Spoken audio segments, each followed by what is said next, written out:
We are cutting up the Hobonichi Techo today, and I'm just very excited to be using it when the new year starts. Will be my first Hobonichi notebook. My partner got me the Moomin A6 cover, and it came with the notebook, so I'm just very excited to use it. I thought it would be fun to share how I converted kind of the cover into this ring system and cut up the Hobonichi into inserts that I put in here. What I was using before were Stalogy pages, pages from like a Stalogy notebook, and which is the same size of the Hobonichi notebook. And I put it in here. I'm doing a voiceover today because the cat was walking all over my desk as I was doing this. So I started off with the PVC, like a soft PVC plastic cover that I've cut to size to go into the notebook. If you do a quick Google for like plastic ring binder, you'll find a lot of notebooks that are made of this plastic material. And my first iteration of it, I actually used that and I cut it down to size. And you'll see here I've made a little bit of a mistake. I guess my measurements were probably wrong the first time, but it's gapping when I try to lay it flat inside of the notebook. So I had to cut it down by about half an inch. I've kept some of the mistakes I made throughout this process, and I'm fairly sure I made a lot more mistakes the first time I did this process, but we're learning every time we do this. So that I know now that would be the size that would go into my other A6 covers. And then after that, you would take your ring mechanism, measure where the holes would go. There's my cat. You mark that off, and then you poke a tiny hole. You don't have to make a large hole for it, because when the rivets for the ring mechanism go in, they kind of like make the hole bigger by themselves. So you don't have to. You really just have to poke a hole. And then I put the mechanism in. This is an A7 ring binder. I tried to do this with an A6 for some previous iterations, and while it worked, it did jut out a little bit. You can see it here with some of the test pages I've done.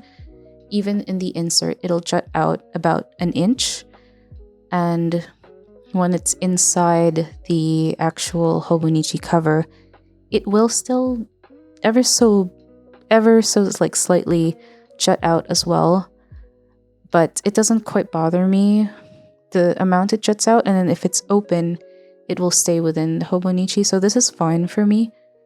With an A6 ring mechanism, it will jut out of the Hobonichi A6 cover the same way it does for the insert. So with the cover, it'll jut out about an inch from the cover. So I've stayed with the A7 just so it's not egregious.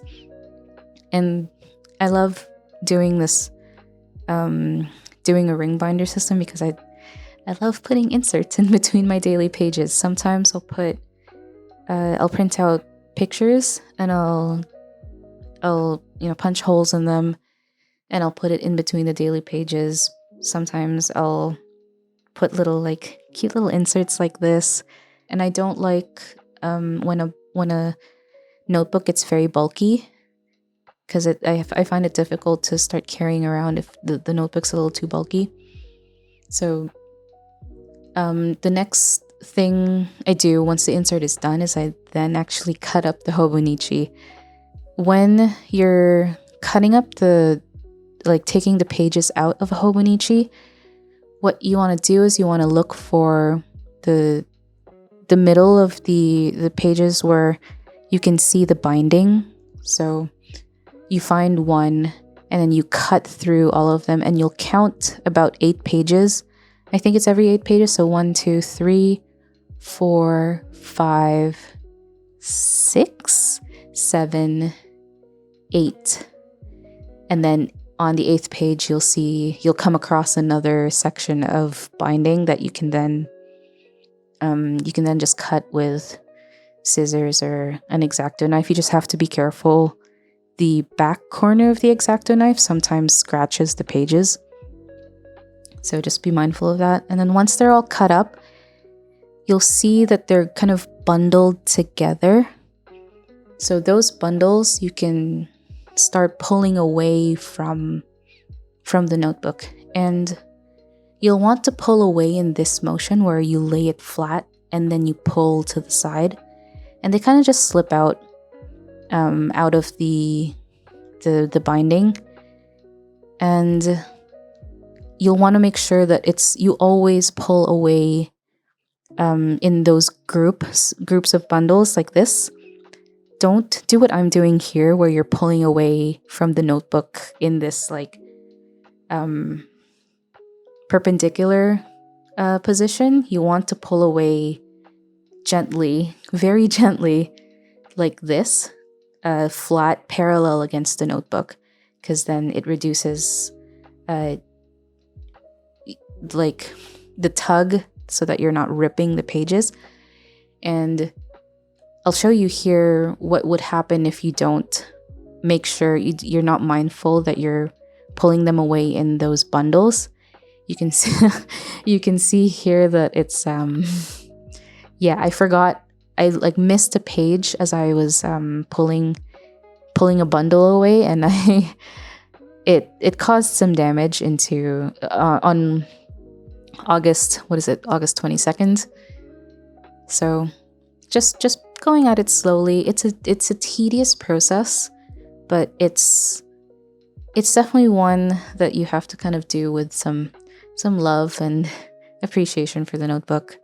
And once you get to the end pages, you are going to end up with pages that they're not bound with the strings anymore. So you're kind of just have to go in with an X-Acto knife and cut those pages out. I like to keep the cover and poke holes in the cover as well. And when you're done with this entire tedious process, it actually went by fairly quickly. Once I got into the groove of things, it went by fairly quickly. You can use a guillotine, you can use an X-Acto knife like what I'm doing. You just have to like grab your ruler, smush it near the center of the page, and then cut down straight down with the X-Acto knife. I like to just cut down straight down. I don't feel a need to clean up the edges to make them all straight. I don't personally think it's necessary, but you are free to do so if you want like that nice clean edge. So once you have basically your unbound Hobonichi, all you have to do now is just punch holes in it. I have a template that I use so that all of the pages are hole punched in the exact same place. So I'll gather a group of them, use a bulldog clip or this gold clip that I'm using, and then again, very tediously but very lovingly poke each little hole in each little bundle. This was probably the longest process, but again, it went by fairly quickly. And once all of those pages are punched, you just put them in your Hobonichi, and now you have a ring binder Hobonichi. I actually don't. I think these are 20 mil rings, so you can see that it's kind of bunching up together, and that's because I don't actually. The same thing with my Stylogy notebook. I don't put all of the pages in because it's just too many pages. So the 20 mil rings don't accommodate for this many pages in at once. So what I'll do is I'll split the year in half. So I'll take July to December, and I'll set it aside in another A7 notebook that I've kind of, been using for archiving. And I'll keep January to June in quote unquote in the active state in this active notebook that I've been using. And at the end of June, I'll switch out to July to December. So I've used a similar system for the Stalogy notebook, although the Stalogy notebook is undated. I archived the other half of the notebook that I'm not using and just use the first half as my active pages. So I don't have to worry about it getting too bulky or anything. It's ready to go. So and the the cuttings that I made from that soft PVC cover, I've just made a little container for like washi tape and my index like post-it things, and they just go together into my bag or on my desk. That was basically how I created my little Hobonichi ring binder. And once again, thank you so much for spending time with me, and thank you for your time, and enjoy my cat paws. Thank you so much, and I hope you have a good night.